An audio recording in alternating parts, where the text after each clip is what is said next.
வணக்கம். இது crime time. நான் நந்தா.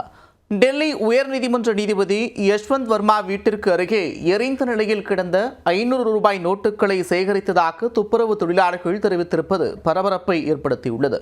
இந்த விவகாரத்தை 3 நீதிபதிகள் கொண்ட குழு விசாரிக்க இருக்கும் நிலையில் அடுத்தடுத்து வெளியாகும் அதிரடி ஆதாரங்களின் பின்னணி என்ன?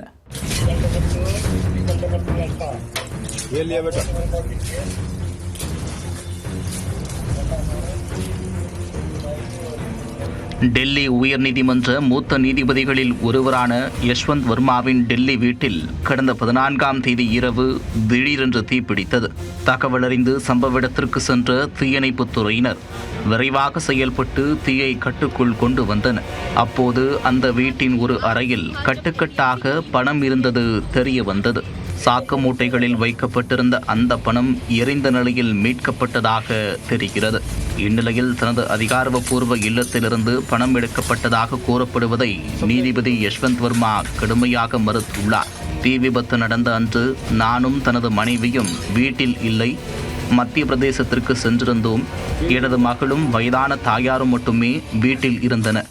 15ஆம் தேதி மாலையில்தான் நானும் எனது மனைவியும் போபாலிலிருந்து விமானம் மூலம் டெல்லி வந்தோம். தீ அணைக்கப்பட்ட போது நாங்கள் எந்த பணத்தையும் அங்கு பார்க்கவில்லை என்றும் தெரிவித்திருந்தார்.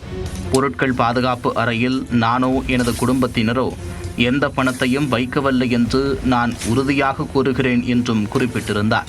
இந்நிலையில்தான் நீதிபதி வீட்டருகே குப்பைகளை சேகரித்த துப்புரவு தொழிலாளர்கள் எரிந்த நிலையில் 500 ரூபாய் நோட்டுகளை எடுத்ததாக கூறியுள்ளனர். அது குறித்த வீடியோவும் வைரலாகி வருகிறது. துப்புரவு தொழிலாளி இந்திரஜித் என்பவர் 5 நாட்களுக்கு முன்பு நாங்கள் இங்கு சுத்தம் செய்து குப்பைகளை சேகரித்துக் கொண்டிருந்த போது எரிந்த நிலையில் 500 ரூபாய் நோட்டுகளின் சில சிறிய துண்டுகளை சேகரித்தோம் என்றும் கூறியுள்ளார். தற்போது இந்த வழக்கை உச்சநீதிமன்ற உத்தரவின்படி டெல்லி உயர்நீதிமன்ற நீதிபதி DK உபாத்யாய் விசாரித்து வருகிறார். அவரிடம் ஆதாரமற்ற குற்றச்சாட்டுகளில் இருந்து தன்னை விடுவிக்குமாறு நீதிபதி யஷ்வந்த் வர்மா முறையிட்டு வந்த நிலையில் இந்த அதிர்ச்சி வீடியோ தற்போது வெளியாகியுள்ளது.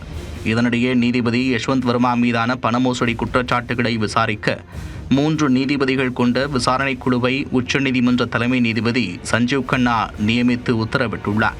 பஞ்சாப், ஹரியானா உயர்நீதிமன்ற தலைமை நீதிபதி ஷிகுல் நாகு, இமாச்சல பிரதேச உயர்நீதிமன்ற தலைமை நீதிபதி சந்தவாலியா, கர்நாடக உயர்நீதிமன்ற நீதிபதி அனு சிவராமன் ஆகியோர் அடங்கிய விசாரணை குழு இந்த விவகாரத்தை விசாரிக்க உள்ளது. இதேபோல கடந்த வாரம் தீயை அணைக்கும் நடவடிக்கையின் போது வீட்டில் மீட்கப்பட்டதாக கூறப்படும் எரிந்த ரூபாய் நோட்டுகளின் மூட்டைகளை காட்டும் வீடியோ மற்றும் புகைப்படங்களும் வெளியிடப்பட்டுள்ளது.